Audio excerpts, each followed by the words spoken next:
Hi, spots and cheap pops, ladies and gentlemen. This is Silicon Steve Valley, and I am joined by Vladi Daddy, loving the party ass Mac. Love the Cody Rhodes promo last Friday night against Roman as well, saying you're the impossible. Though the impossible is kind of my thing.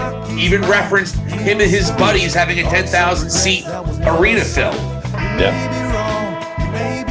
And his buddies had a little indie show that filled 10,000 seats. Did not allude to AEW, though, which I thought was interesting. However, there's also a real significant link there. Many people would say Cody took over for Adam Cole, but you could also make the point that Cody also took over for Kevin Steen in terms of his place as friends with the Young Bucks. Probably more so Cole than Cody because they kind of came in around the same time and left at the same time. But they all have terms, so it's interesting if they ever cut some promos, they're going to allude to the friendships of the Elite. But we'll see if it gets there. You know, Cody's not shy about talking about that stuff in a vague and somewhat myopic way. Can't wait to have Cody on. Yeah, he's going to be great. It's going to be great to interview him. Yeah, and I kind of like it because it's like you look at Cody and Sammy and Kevin Owens, of like Cody trying to bring them together, considering Cody's history. Yeah, it's almost like some sort of like, it's like an indie like conglomerate going against the actual WWE bloodline. The thing is, though, Cody's not really indie.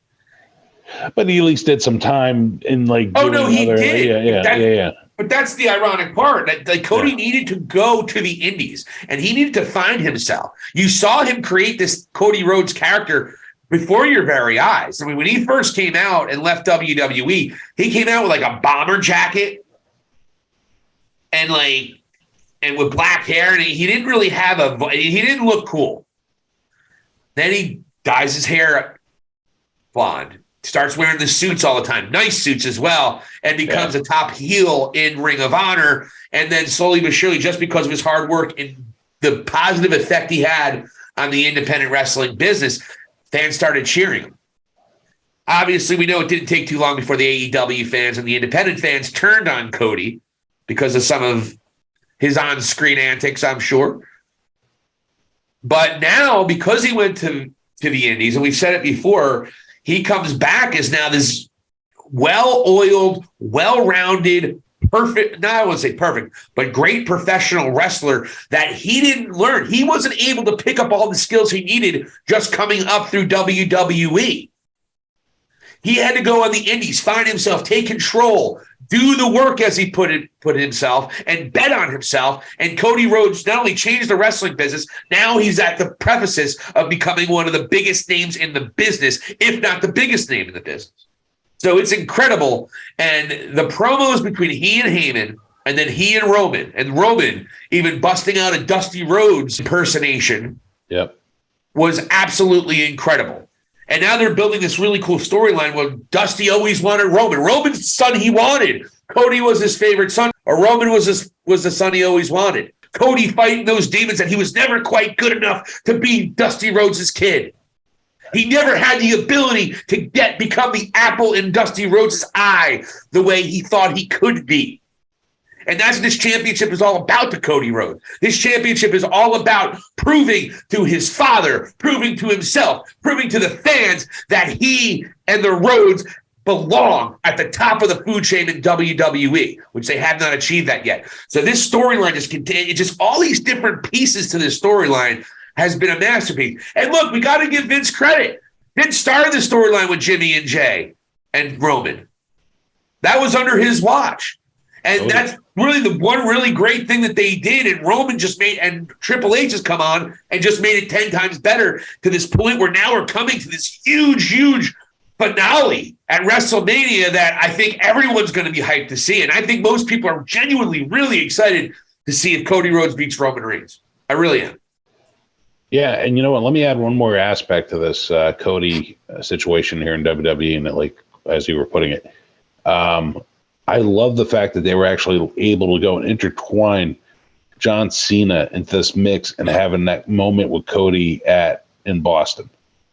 That was literally the passing of the torch. Cena, after he just tore Austin Theory a new one in that ring, leveled the kid. and then goes and leaves and gets on that ramp and shares that moment with Cody. And then, has the hug, says what he has to, and then both those guys are there. Cena knows the company is now in good hands with a great babyface. Cena's done that with 2 other people before, though. Who else? Well, all right. Roman, he definitely did. Pass the torch. Who was the one you were referring to? And I'm just talking about Cody. Oh, no. I mean, Roman was the one that Cena put Roman over after cutting a major promo on Roman. If you remember, you're going to have to learn to do promos, kid. Yeah, I remember that, yeah. But after he beat him, Cena did the whole thing. Okay, this is the guy. Obviously, that didn't work out. Roman never fulfilled the top baby thing because you're trying to fit a round peg into a square hole. Roman wasn't showing a lot of his personality, wasn't showing any real depth to his character. And they were still putting him at the top of the card, and that's why he was getting booed out of every building until the boos subsided quite a bit when his cancer came back. But after he was back for a little bit, the boo birds were still there. Not as bad as they were prior, but they were still there. So Roman was overall pretty much a failure at the top of the card, despite every accolade and every opportunity. But then again, he puts this together, and it's like, wow. Yeah. So, I mean, you still had Cena there at the top of the stage having that moment. Oh, yeah. And just passing it along to Cody. So you hope that moment sticks. Well, my point is you hope that moment sticks. You hope that moment means something. Whereas I think we all thought that's what we got when he did that with Roman. There was a moment with Roman where he raised Roman's hand at the end of their match. But let's be real for a second. That is not what happened. So it's only up to Cody if he can handle it. So that's where that moment's not. Thank you so much for listening and watching High Spots and Cheap Pops. Hit the subscribe button, then please comment, share. Let's build this community, and thank you for getting us over 100 subscribers.